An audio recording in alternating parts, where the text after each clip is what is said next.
Welcome back to Dad's Foxbody Garage. It is a sunny but cold Sunday afternoon, second week of February here in Michigan. I wanted to put together a quick video in response to some emails and messages I've received over the last month. Seems to be some interest these days in how to put a carburetor on a Foxbody that was EFI. Again, I'm not an expert. I can only tell you what I did, and it may not be the same as what you want to do, but at least I can relay what I've done. So anybody that's new to the channel may not know that my Calypso car here, I purchased about a year and a half ago. It started life as a four-cylinder automatic car. I purchased it as a V8 conversion in process. Had an engine sitting in here attached to a T5 trans, and that was pretty much it. None of the wiring was done, motor wasn't hooked up, didn't have the proper harnesses. The motor that was in here was fuel injected, had an Edelbrock intake on it, and the guy said it was out of a drag car that ran, and he showed me a video of it running. So I figured, yeah, why not? And it wasn't much money either. And it came with a 8.8. It was not in it. It was out of it. But over the course of a year and a half, it's now a completely different engine that's in here.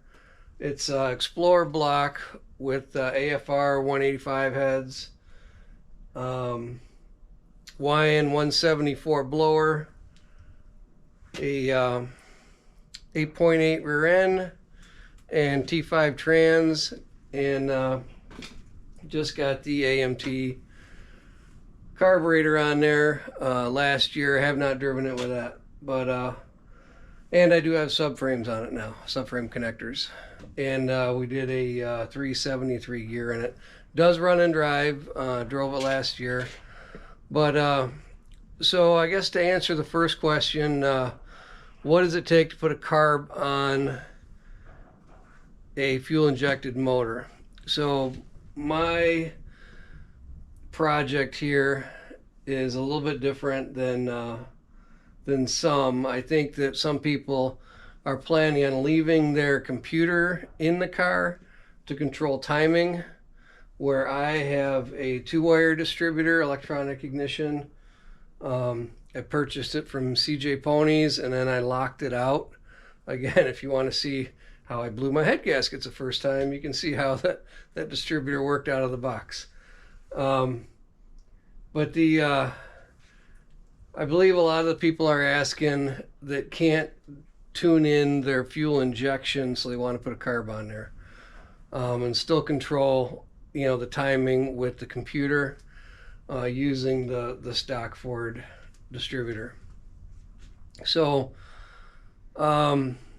to them, I would say, the biggest thing we have to control is fuel pressure, right? I've seen people use the stock fuel tank and fuel pump and just get a high pressure to low pressure adjustable pressure regulator, and then they can dial in their fuel pressure down to what a carb will handle, because otherwise you'll blow the needles right off the seats, because carb runs from, was it 4 to 7 pounds it's kind of happy in, and fuel injection is, up in the 50s or something. So that's the first thing you got to do. I do believe that for a pretty mild build, I mean, it could be a pretty good build. The stock fuel lines size is probably more than adequate. I'm running, I believe it's a dash 8. I don't remember. It's about 3/8. I didn't go dash 10 on mine, but So you could probably leave your stock lines and just have a return style regulator that'll knock the fuel pressure down. Put your intake on, put a carb on, and should be pretty happy, you know, as long as you plumb your vacuum lines accordingly. I did mine a little bit different because my fuel tank was full of garbage. You know, the car's been sitting around a long time. And I went with a fuel cell, so I have a 10-gallon fuel cell in the trunk, which I can take you around the back and show you.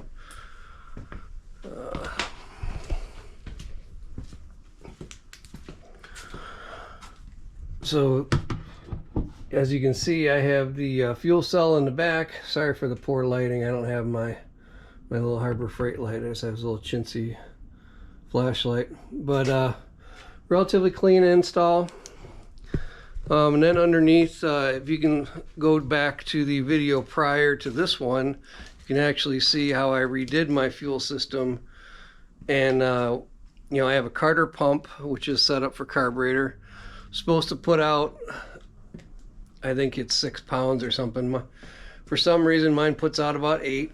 So I ended up putting a fuel filter, Fram style with the changeable cartridge and a regulator in the back. Ran all new AN line up to the front, and then I have a gauge at the front and the back, so I can set it from the back and see what my fuel pressure is. So I don't have to run back and forth, and I can verify that the fuel pressure is where I want it. You know, gauges can be wrong. So that's how I ran my fuel system. And like I said, for my ignition, I have the standalone electronic ignition right from CJ Pony. But the problem I had, you know, make a long story short here, these advanced too far for the boost application. So when I took it out for my first test run, I rattled it and blew the head gaskets off. So probably work fine in any other application, but you know, I can't run 34 degrees advance, you know, with my boost. So I guess that's the first question, is what it takes to carburate a 5-liter Foxbody, and that's what I would tell people. Next question is how do you do a motor swap? Well, I mean, there's tons of videos out there. The Infamous Project, you know, Chris, he does a really good job going through, I think it was he called it the 4 to 8 project. I think he's done a few of them actually. But like I said, when I got into mine, it was already half done. So it was a mess. It was missing all kinds of parts. If anyone's going to do it, I'd say get a parts car. Don't just buy an engine, get a whole other parts car that's rotted out or something, because there's so many little things that you're going to want. You know, like the wiring harness from the 4-cylinder to the 8-cylinder, the instrument cluster from an 8-cylinder, you're going to want that. Not only for the speedo, but for the tachometer. You know, the tach lead, if you hook that up to a 4-cylinder, it's going to be, what, pinging twice as fast or something. It'd just be best. Luckily, I have NPD, which is just 20 minutes from my house, so they became my best friend when I was getting this running. They were great. You know, they have so many parts, especially Foxbody parts. I mean, it's been a real godsend. Well, back to motor swap. I did the V8 booster in mine for brake booster. Got that out of a Rock Auto because everybody was out of it around town and it was cheaper. That worked great. I did go with the V8 brakes, new master cylinder, calipers, rotors, all that stuff. Everything's new there, because I believe that is all different. At least they look different when I took them off. The K-member underneath is different. The motor mounts are different. The guy I got this from did have the engine sitting on a K member out of another car, so I didn't have to swap that. I think the cross member may have been different, but again, that was already in the car because the transmission was sitting on it already. And they did come with what was it, a 7.5 rear end versus the 8.8. So the rear end is even different. So there's a lot you have to change doing it. That's why I recommend that you get a parts car, because even the nuts and bolts on stuff, you know, having cross member bolts, or, you know, the funny size nut that goes on the engine mounts, you know, whatever, that's a goofy size and thread. Just a lot that goes into a motor swap, but don't be afraid of it. I mean, like I said, I'm not a trained mechanic. I've just been a gearhead, you know, my whole life, and kind of mechanical, and it just takes time, patience, and money, you know, and some more than others. But you know, it's a good way to get a Foxbody that's in really good shape, because a lot of those 4-cylinders are around. I mean, not that Calypso was in good shape. She's not in that good of shape. I mean, she's solid where she needs to be, you know, but you know, there's better out there for sure. But you know, if you guys have any questions, one other thing that I forgot, springs.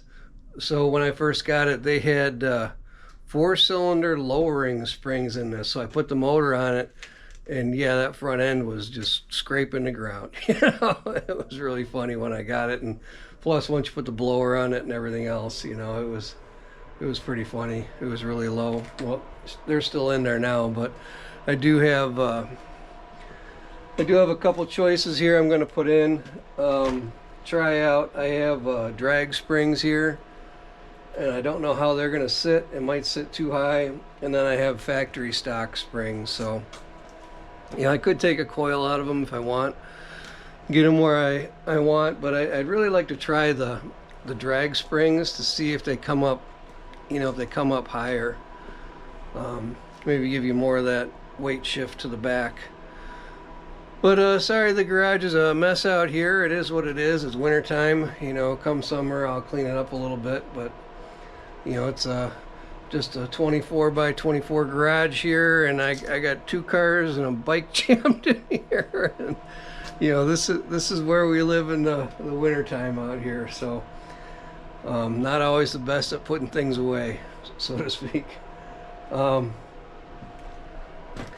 I guess if anyone has any other questions, you know, feel free to reach out to me on my email. I'll put my email up here. Happy to talk you guys through what I did. And if you're local, you know, come on over. I'm an open book. You can take a look at what I got going on. And, you know, we can talk about your project, and you never know, I may even have some extra parts around here for something. I know I got a bunch of intake gaskets sitting here I'm looking at, but oh, I do have another set of heads over here too. I have some aluminum heads that I'll be posting up for sale pretty soon. I believe they're the Speedmaster, brand new Speedmaster I got off a guy over in Canton. I don't think I'm going to be putting them on anything anytime soon. You know, Calypso's got some good heads, and just don't think I'm going to put them on a Stormtrooper. You know, I could save them up for my R block down here. I don't know if you guys remember that, but I got that sitting there. Got the Motorsport R block. But anyhow, please like and subscribe, and you know, subscriptions really help me out. The more we get, the more chance we have to monetize going down the road. Keeps the channel going. And thanks again for those that have been placing orders on my website. I'll put my website address up here.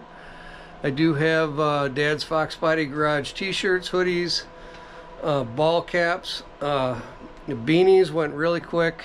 I am going to get a few more, but we're kind of ending the beanie season. I did just place an order for more merch. So I'm not completely out of t-shirts and stuff, but I am getting a little low, so I ordered a few different sizes in. But other than that, guys, thanks for watching. And again, if you guys have questions, please reach out. Happy to talk about your projects and go through them with you. So thanks for watching.